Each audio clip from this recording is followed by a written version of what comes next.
Hello, my name is Sarah, and you are watching a video of me knitting a project. This project is a pattern from Rebecca Danger.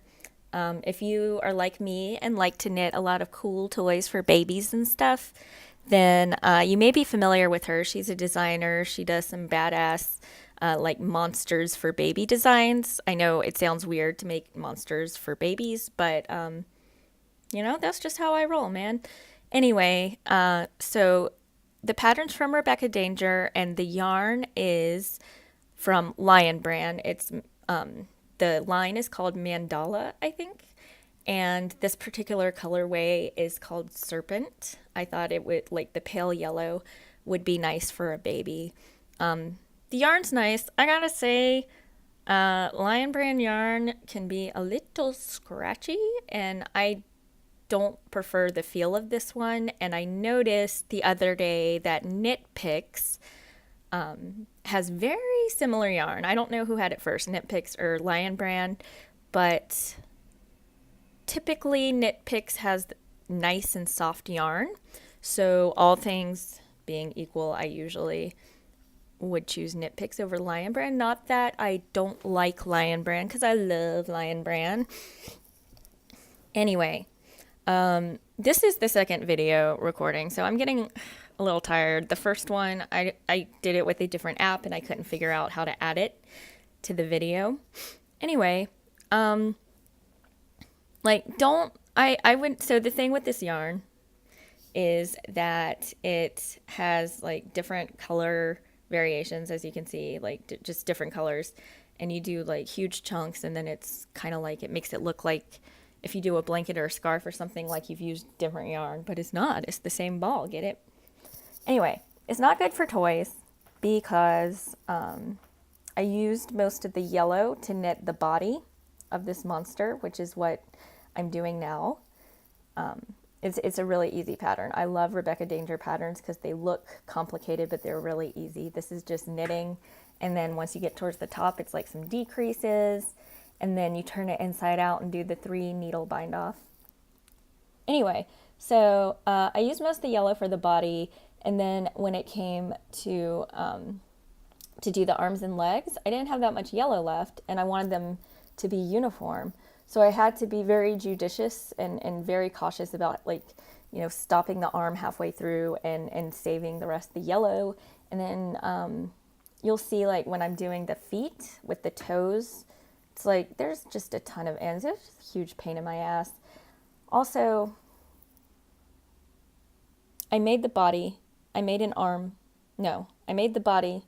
I made 2 legs. I made 1 arm. And then I started looking at the body and I realized how much I hated the way I did it. You could see like every imperfection. Every time one of my stitches was a little bit different in tension. Like tension, Tension. So like one stitch might have been like slightly bigger than the rest, and it was all I could look at. So basically, long story short, I ended up knitting all of it except 1 arm. And then I threw it in my drawer, my WIP drawer, work in progress drawer. And I haven't looked at it since. I never sent it to my friend. Tell me if you do this. Okay, so if you're listening and you've listened this far, tell me if you like put a lot of love and a lot of work into something, and then you look at it and you just fucking hate it. Like you're like, this is so ugly. This is the worst thing I've ever made. And if I send this to my friend to give to her baby, she's going to hate me because she's going to think I sent her garbage. I mean, obviously, I don't think that, and I know my friends are much more sensitive than that. But like, I like to make things for babies, but then I look at the stuff I make and I'm like, this is absolute trash. So I don't send it. Is it me? Do you do that? If you're watching this and you feel like, like chatting about this particular kind of like personality trait, then let me know in the comments. I'm going to go ahead and let you in on a little something about me. I have ADHD. So I get distracted easily. I do take some medicine for it, but like the medicine is just like a little help and it's not a cure.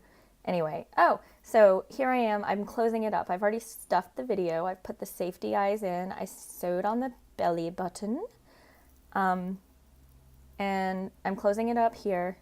You can kind of see it for a second.